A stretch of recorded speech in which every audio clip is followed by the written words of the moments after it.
Bienvenidos a una nueva entrevista aquí en DFTV. Este lunes va a continuar la discusión sobre la reforma tributaria en la Comisión de Hacienda del Senado. Para ahondar en algunas indicaciones que se esperan, estamos junto a Pedro Troncoso, abogado tributarista y socio de Bren Abogados. Pedro, muchas gracias por estar aquí con nosotros. Gracias a ti. Bueno, uno de los temas que más se ha discutido en estos últimos días ha sido precisamente el de la renta atribuida, que conversábamos antes de comenzar la entrevista, pero para entender más en detalle cómo consiste, cómo finalmente afecta esto a una empresa. Perfecto. Mira, yo me permití traer un ejemplo, porque creo que esto es muy difícil de explicar en palabras. Las cifras, digamos. Entonces aquí tenemos un contribuyente, que es la carita que ya no es carita feliz.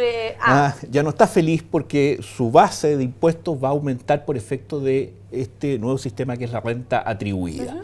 Y allí hay todo un ejemplo de cómo funciona esto. Y yo solo me voy a limitar a un solo caso para no dar, para hacerlo más sencillo. Supongamos que esta persona participa en un 100% en una sociedad y en un 10% en otra. En una sociedad B. En la sociedad 2. Ya, perfecto. Esa sociedad 2, me voy a ir por esta línea, a su vez tiene el 80% de una sociedad C, y esa sociedad C a su vez tiene el 30% de una sociedad que la llamamos X, que está ya en una tercera línea. Y esto es indefinidamente hacia abajo. ¿Okay? Pueden ser millones de sociedades. Exactamente. Entonces, por ejemplo, este contribuyente va a tener que considerar como parte de su base imponible personal, por efecto de la renta atribuida, todas las utilidades que generan estas empresas. Y vamos al ejemplo concreto. Supongamos que la sociedad X, que está en esta tercera línea, tuvo una utilidad de 1.000 millones. Bueno, como la sociedad C participa en un 30%, se le van a atribuir a la sociedad C 300 millones. Perfecto. Ok, como la sociedad 2, que está en un nivel superior, a su vez participa en un 80%, va a tener que atribuir a su propia liquidación de impuestos tanto la utilidad de la sociedad C, que fueron 100 millones, 80% de 100, 80 millones, más aplicando una fórmula, ¿no es cierto?, el 80% del 30% de la utilidad de la sociedad X. O sea, obviamente va a tener que pagar más de lo que está pagando actualmente. A nivel de sociedades no, porque los impuestos se pagan una sola vez. Pero donde llega el impacto tributario importante, exactamente. Entonces, por esta utilidad que este contribuyente tuvo de manera muy indirecta en la sociedad X y que se le atribuye, en este ejemplo, su base de global complementario se va a incrementar en 24 millones de pesos, aunque él no haya percibido digamos, peso. Esa plata. Exactamente. Pedro, se habla también que la renta atribuida es inconstitucional. Así es, hay muchos constitucionalistas y tributaristas, entre los que yo me inserto, que consideramos que más bien, particularmente en casos como este, en casos en que las personas no tienen ninguna posibilidad de hacerse del 100% de la utilidad. O sea, que tengan la plata, que la tengan en su mano. Exacto. Es en verdad un impuesto al patrimonio, y ese impuesto al patrimonio está vedado por la Constitución vigente. Y te añado otra cosa que quizá en esta discusión no se ha planteado. Los impuestos tienen una justificación porque le proporcionan al Estado los recursos para proporcionar los bienes y servicios públicos.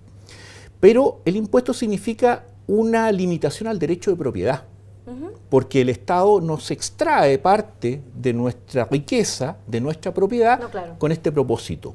Entonces, desde esta doble perspectiva, podría haber aquí una inconstitucionalidad. ¿Puede ser también un arma de doble filo las mayores atribuciones que tendría el Servicio de Impuestos Internos? No sé si es un arma de doble filo, pero efectivamente también se ha criticado la constitucionalidad de estas atribuciones, porque efectivamente, por ejemplo... En algunos casos sería juez y parte. En algunos casos, claro. Por ejemplo, al interior de las sociedades... Impuestos Internos tendría la facultad de objetar la forma en que se distribuyen esas utilidades, diciendo que, por ejemplo, no se han efectuado a precios de mercado o como contribuciones a mercado, o porque, por ejemplo, son familiares. Entonces, Impuestos Internos podría distribuir él la utilidad de esa sociedad de una manera distinta a cómo lo hicieron los socios. Y con eso sucede entonces que no es la ley, y esa es la garantía constitucional, la que establece cómo se distribuyen y aplican los impuestos, sino un organismo administrativo, y eso sería inconstitucional.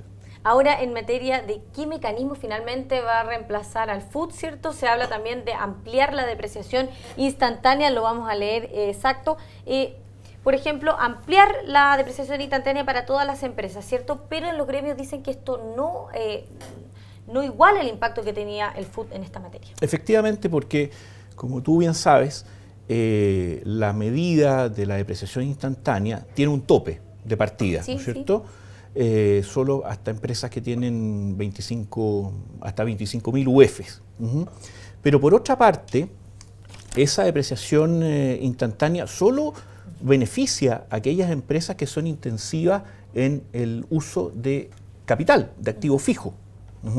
O sea, inmuebles, no sé, instalaciones industriales, pero no a las empresas que funcionan en base a capital humano y que proporcionan servicios, que es la mayoría en la economía. Entonces, lo que se escucha es que podría haber un par de paliativos en ese sentido. Uno sería establecer algún tipo de beneficio tributario también para las empresas que son intensivas en el uso de capital humano. Claro. Y lo segundo, que parece un poco paradójico porque se está eliminando el FUT, es establecer una suerte de crédito o beneficio fiscal, un símil de FUT para todas las empresas. Pedro, ¿cuál es el diagnóstico que hace de lo que hemos escuchado hasta el día de hoy en el Senado, bueno, lo que escuchamos antes, en la Cámara de Diputados?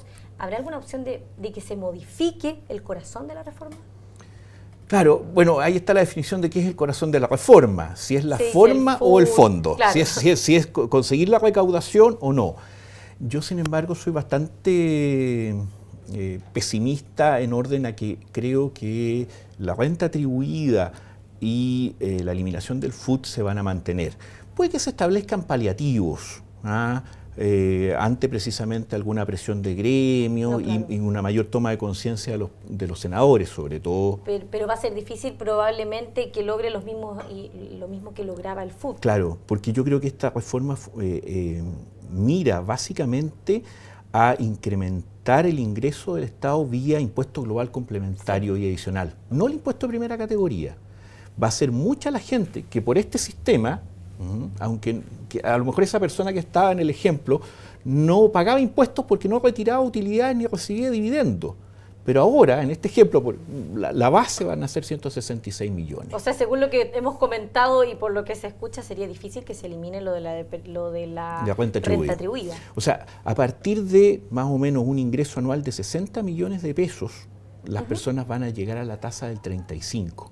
Y para que tienes inversiones en sociedades, va a ser muy fácil llegar a ese tope del global complementario. Pedro, entonces falta aún más debate, falta escuchar a las partes, falta que el Ministerio de Hacienda a lo mejor incluya en las indicaciones lo que están hablando en algunos sectores. Sería lo ideal, porque aunque más bien eso es un tema para economistas, hay mucha gente que ve en el largo plazo un problema de inversión, exacto, que ya se está notando. Por ejemplo, a través del sistema de renta atribuida, si una sociedad distribuye el 30% de dividendos, de sus utilidades como dividendo, hoy día el accionista que está en el 40% del global complementario sacrifica un 25% del dividendo para pagar su impuesto personal.